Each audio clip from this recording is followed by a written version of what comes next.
Estamos nós aqui mais uma vez em porções do Evangelho. Existe uma ideia comum, nem sempre assumida, de que a vida boa, a vida agradável, a vida que se pode experimentar com liberdade é a vida longe de Deus. De que o pecado nos proporciona muito prazer, muita satisfação, e viver dessa forma, sem a presença de nenhuma restrição legalista, moralista, é o máximo da existência humana. Para falar a verdade, é isso que, por exemplo, Nietzsche vai dizer, que a liberdade pode ser experimentada quando o homem abre mão destas amarras, desses aspectos limitadores morais, religiosos, que o cristianismo, por exemplo, apresenta. Embora muitas vezes as pessoas não assumam, elas acham que aí está de fato a alegria, a satisfação. Poder viver na plenitude de tudo quanto nós queremos fazer. Ou seja, se temos o desejo de pecar, que bom, a gente pode pecar sem nenhum tipo de restrição e sem nenhum tipo de constrangimento. Isso seria o ideal para muitos.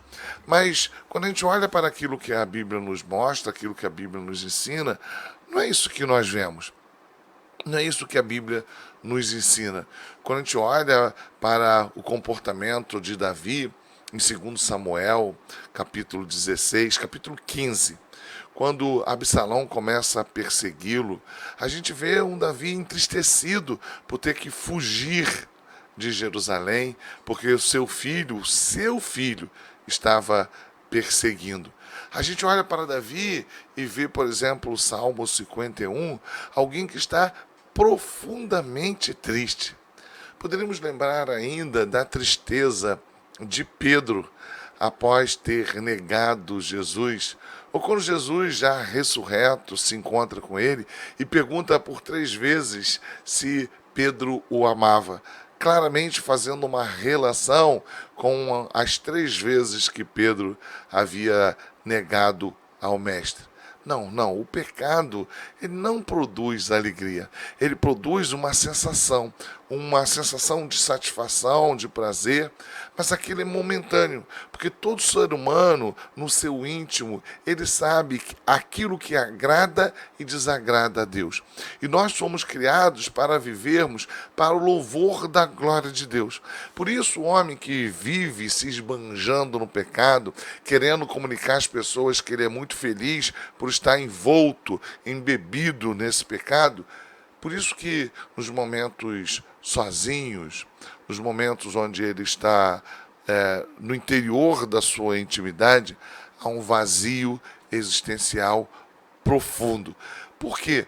Porque o pecado causa isso. O pecado causa a consciência que desagradamos a Deus. Logo traz como consequência uma tristeza, uma dor, uma angústia, mesmo que muitas vezes essa angústia não seja identificada, mesmo que muitas vezes essa angústia, esse vazio, não seja associado à vida longe de Deus.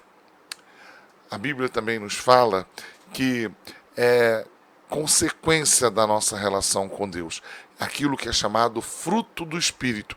Entre os aspectos citados no livro de Gálatas, alegria. Então perceba, a realidade é que o pecado, por mais que nós estejamos enganados pelas sensações passageiras, no fundo, no íntimo, ele produz tristeza e angústia. Muitas vezes, não só para nós, mas muitas vezes compartilhamos, contaminamos, comunicamos a nossa tristeza a outras pessoas, porque muitas vezes entristecemos os outros com aquilo que nós fazemos.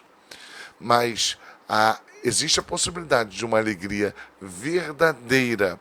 Eu não estou me referindo àquilo que nos aguarda na eternidade na presença de Deus. Eu já estou me referindo àquilo que nós podemos experimentar e viver aqui. Uma esperança, uma certeza, uma confiança que só pode ter aquele que está convicto, ou seja, associado à vitória que nos foi garantida na cruz do Calvário. Então, não caia nessa falácia que o pecado pode te proporcionar alegria. O pecado te conduz a uma fantasia de circunstâncias, de momentos rápidos, passageiros, sensações de satisfação, mas sempre somos conduzidos à nossa consciência, ao refletir sobre aquilo que nós não estamos fazendo, glorificar a Deus. E sempre vem como resultado, como consequência disso, a tristeza. A alegria mesmo, só na presença do Senhor Jesus Cristo. Fica com Deus e até o próximo Porções do Evangelho.